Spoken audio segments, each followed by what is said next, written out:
Today we're starting our unit on rational expressions. We're going to talk today about addition and subtraction. So addition and subtraction follow all the same rules. The only difference is whether you're going to add or subtract your numerators.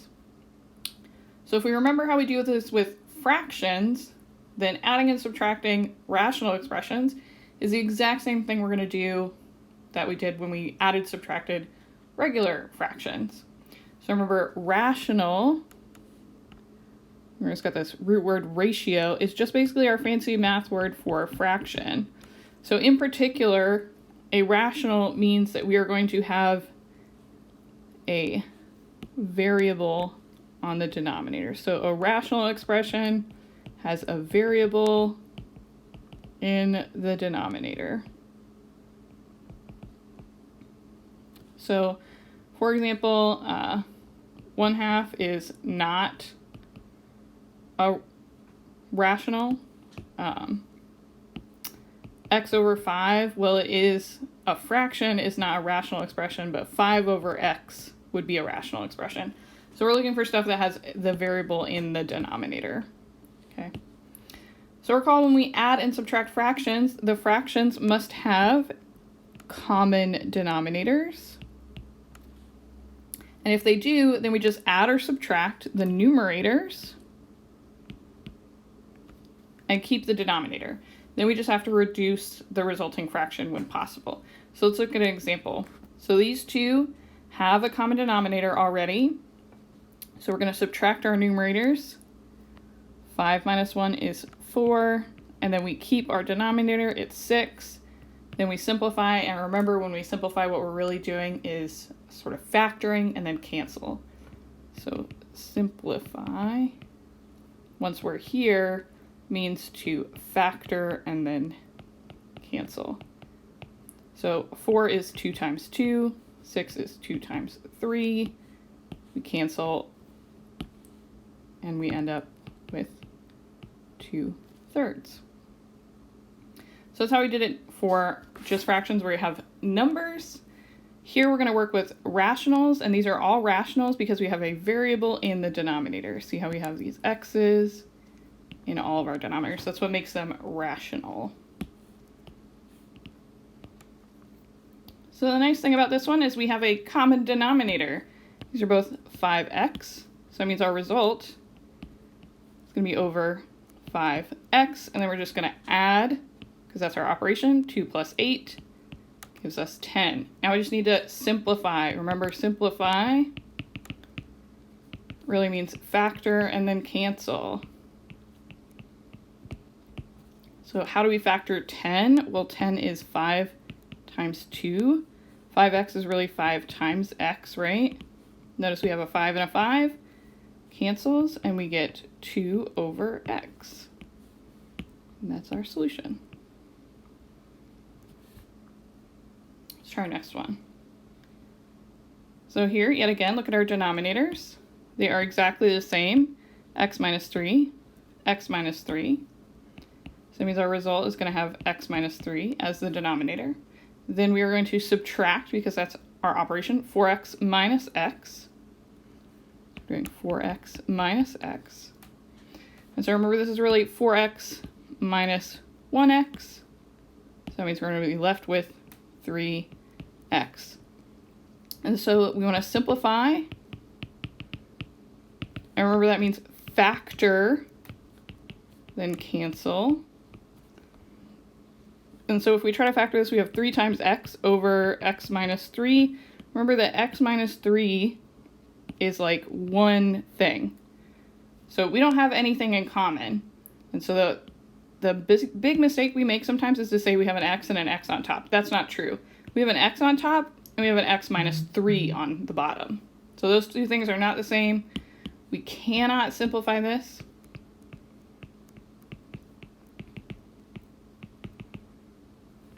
Be really careful about that. We cannot simplify this. I know that we have a 3 on top and a 3 on bottom, but not in the same way. These two things are attached. So that means our answer is 3x divided by x minus 3.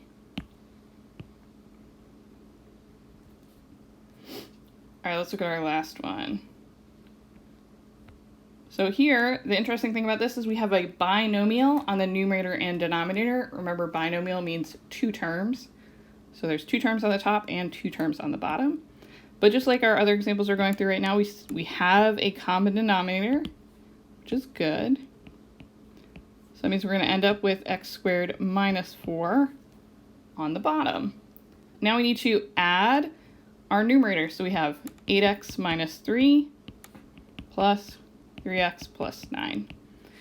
When we add, remember we don't really need the parentheses, but when we subtract, remember the parentheses are really important. We talked about that when we discussed function operations.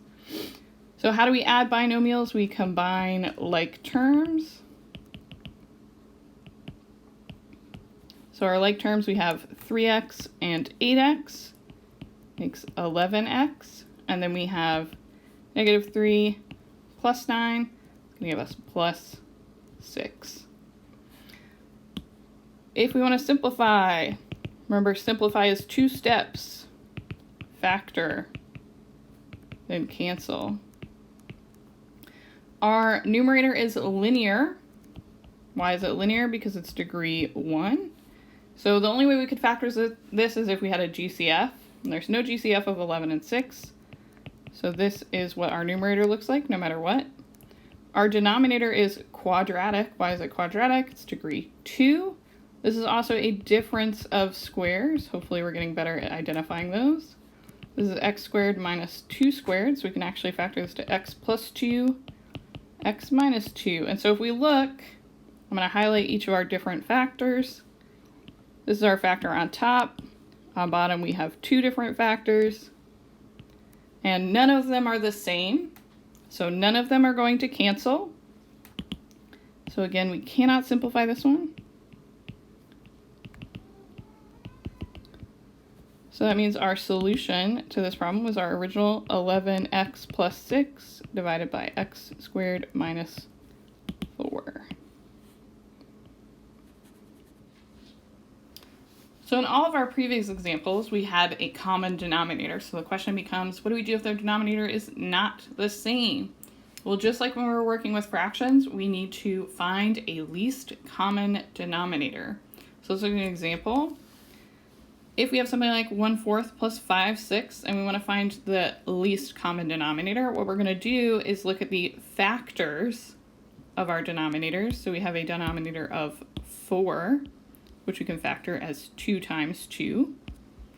And then we have a factor or a denominator of 6, which we can factor as 3 times 2. The first thing we're going to do is, do they have anything in common? And they do. They have a 2 in common. So we're going to write that down. They have that 2, and then we're going to write down the factors they don't have in common. So they have a 2 not in common and a 3 not in common. Then we're just going to multiply. 2 times 2 is 4, times 3, our least common denominator is going to be 12.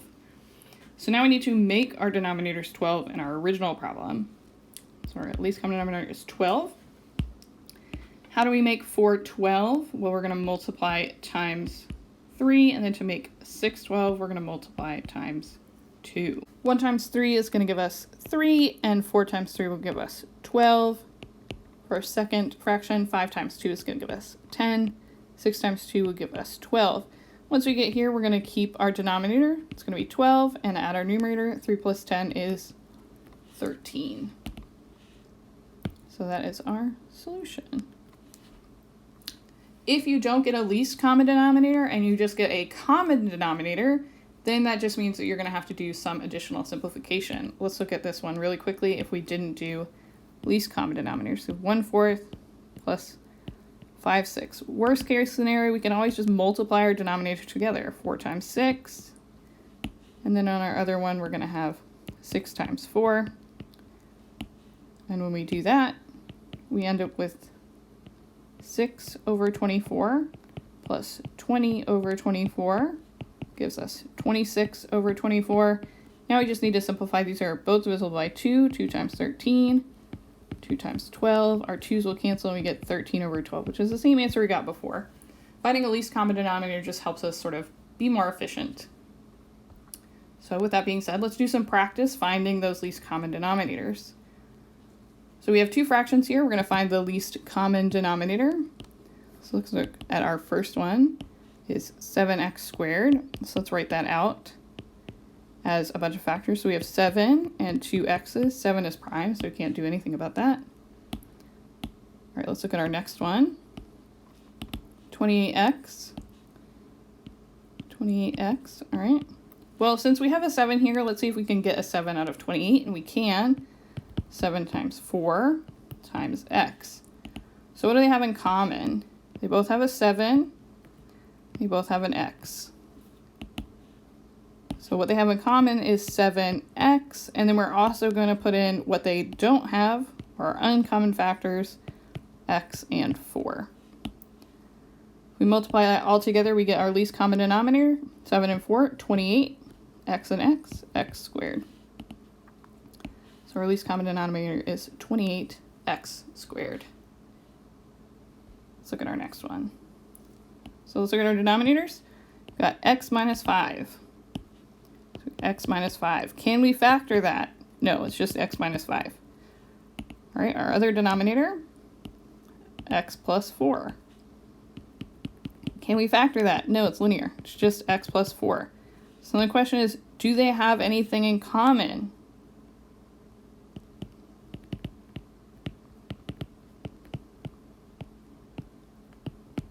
And you might say, yeah, they have x in common. The answer is no, they don't have anything in common. When we ask if they have something in common, do they have a factor in common? And the answer is no, we cannot factor these. They have nothing in common. That 4 is attached to the x in our purple one, and the negative 5 is attached to the x in our blue one. They don't have anything in common. So to find our least common denominator, we're just going to multiply them together. X minus 5, x plus 4. This is our least common denominator. If we want to multiply that out, we can. We get x squared minus x minus 20. All right, let's look at our last one. So here we have a common denominator, or a denominator, excuse me, of x. Can we do anything with that? No, it's just x. We can't factor that. What about our next one? X squared plus 3x. Can we factor this? Yes, we can. They have a GCF. That's how we're going to factor, of x. Put that out front. Don't just drop your GCFs. We're left with x plus 3. So this is what it looks like when we factor. And then do they have anything common? And yes, they do. They both have this x. So we're going to write out an x for our least common denominator. And then we're going to include the things they do not have in common, which is x plus 3. So that would be our least common denominator. If we multiply that out, we get that our least common denominator is x squared plus 3x, which is the same thing as this guy. So we just need to make this one into that if we were to add or subtract these together. So let's do some practice just to make sure that we can do this. So our first one, we have 15 divided by 8x minus 5 divided by 4x. So if we look at our denominators, they are not the same. So we need to find our least common denominator. So let's look at our 8x. And we have 4x. Well, 4x is just 4 times x. Can we write 8x with a 4? We can. This is 4 times 2 times x. And so if we look at what do they have in common, they have a 4 and an x in common. 4 and x. What do they have that's not the same? Is this 2? So our least common denominator is 8x. So we already have that one here. So 15 divided by 8x already has a common denominator. In order to make 4x into 8x, we're going to multiply times 2. So we have minus 10 over 8x. Keep our denominator now that we have a common one. 15 minus 10 is 5. And so we get 5 divided by 8x. Let's do 2 more. So here our denominators are binomials. We have a denominator of x plus 2 and a denominator of x minus 3.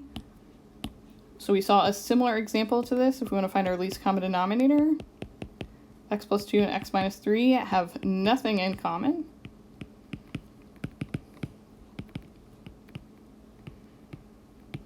So that means that our least common denominator is just going to be multiplying them together. So that means for our first fraction, we're going to have to put x minus 3, we're going to have to multiply it on the top and bottom to get this common denominator. For our second fraction, we're going to have to multiply by x plus 2 on the top and the bottom to get those denominators to match. And so now, I'm going to keep our denominator, x plus 2, x minus 3, and then we have 12, x minus 3, minus 15, x plus 2. So let's look at our numerator, 12, x minus 3 minus 15, x plus 2. So we got to distribute these numbers and we get 12x minus 36. We have minus 15x minus 30. Now we're going to combine our like terms. 12x minus 15x is negative 3x. 36 minus 30 is negative 66.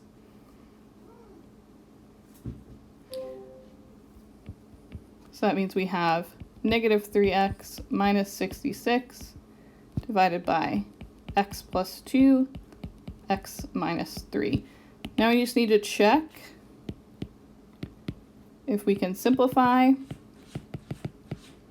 And remember, simplify means factor and then cancel.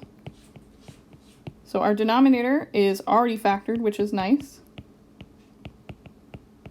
Our numerator, we can pull out a negative 3 and we get x plus 22, but that doesn't help us simplify, and so that means that this is just our answer.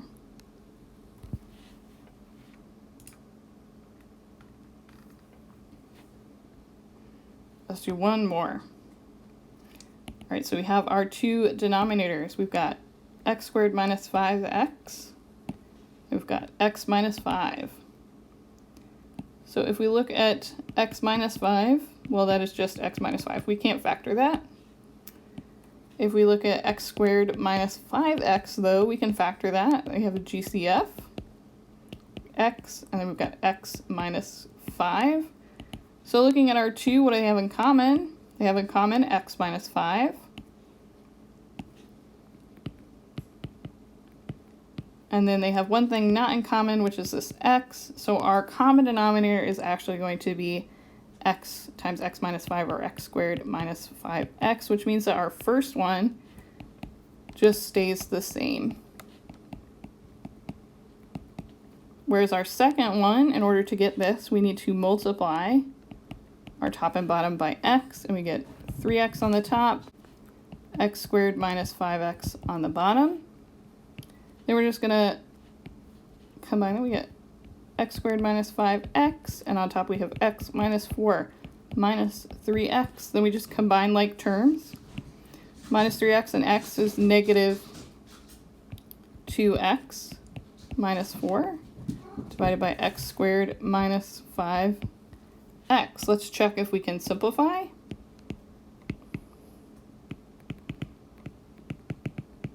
Remember, simplify means factor, then cancel.